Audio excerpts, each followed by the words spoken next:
In section 7.4, we will be talking about cardinality. And in order to talk about cardinality, we're going to have to know what an onto and a one-to-one functions are. And that's why we did the previous sections so far. Now, to say that two sets have the same cardinality, what does it mean even to say cardinality? Cardinality is a word that describes how many elements there are in a set. And so let's look at an example. Suppose I have a set A with the numbers A, 1, 3, and let's say W.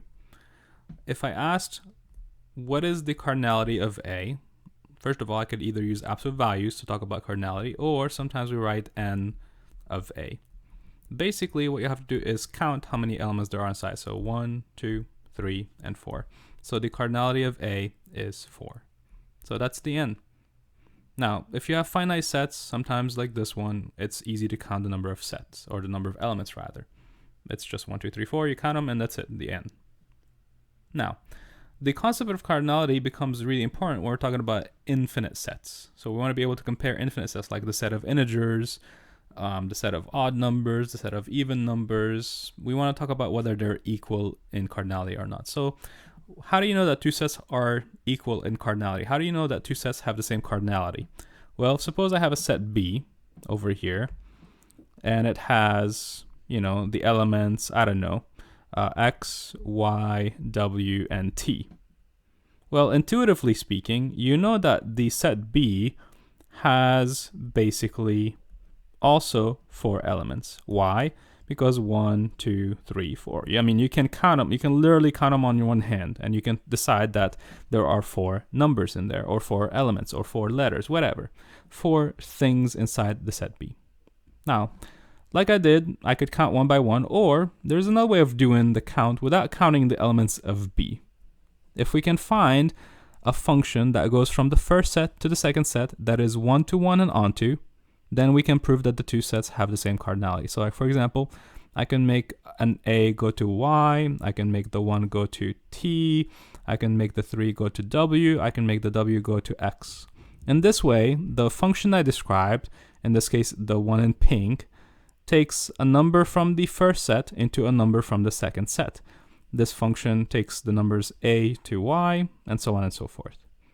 Now, this function is one-to-one, and it is onto.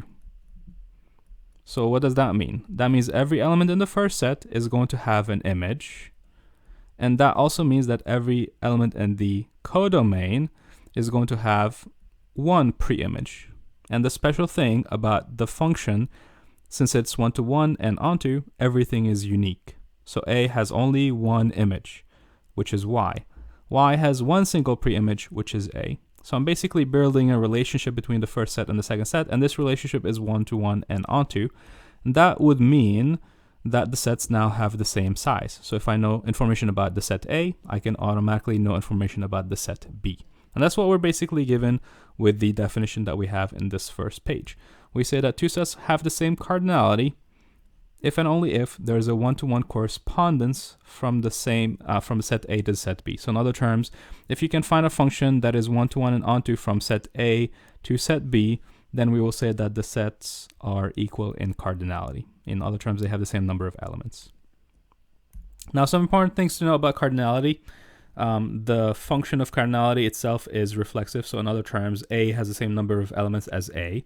So if I wrote A twice or 3 times, it's not going to change the size. It's going to still have the elements A, 1, 3, W in it, even if I wrote it multiple times. So that's the first definition about being reflexive. The other definition is symmetric. The cardinality is symmetric. So in other terms, if I know that A and B have the same cardinality, I can say that A is equal to B or B is equal to A in cardinality. So, I could say cardinality of A is equal to cardinality of B, or I could say the cardinality of B is equal to the cardinality of A as well. So I can basically flip the sets and look at each one of them first. It doesn't matter who's written first, who's written afterwards. So that means reflexive. And finally, transitive. The property of transitivity applies to cardinality. So in other terms, if I know that a set A is equal in cardinality to a set B, and the set B itself is equal to cardinality to a set C, then I'll know that the set A and the set C have the same cardinality as well. All right, so if these two have 4 elements and these two have 4 elements, then I know that the first one and the last one both also have 4 elements. So that's kind of the concept of cardinality. Okay, and again, let's take a look at the situation. And the situation becomes a little bit more interesting when we have infinite sets. So in this case, we're going to describe the set 2z. What does 2z, the symbol, mean? It means the even integers. So this represents every even integer in the world. We want to show that the set of even integers is the same size, has the same number of elements as the integers themselves. So this is kind of a tricky and weird concept. We're comparing the set of even integers with the set of the integers themselves. And we're saying that they are somehow related. They have the same cardinality. You know, when we say same here, it's like a quote unquote, right? We can't actually possibly count the terms, but we can figure out that there's a relationship that goes from one set to the other one, and this relationship is 1 to 1 and onto, therefore making the sets equal in size.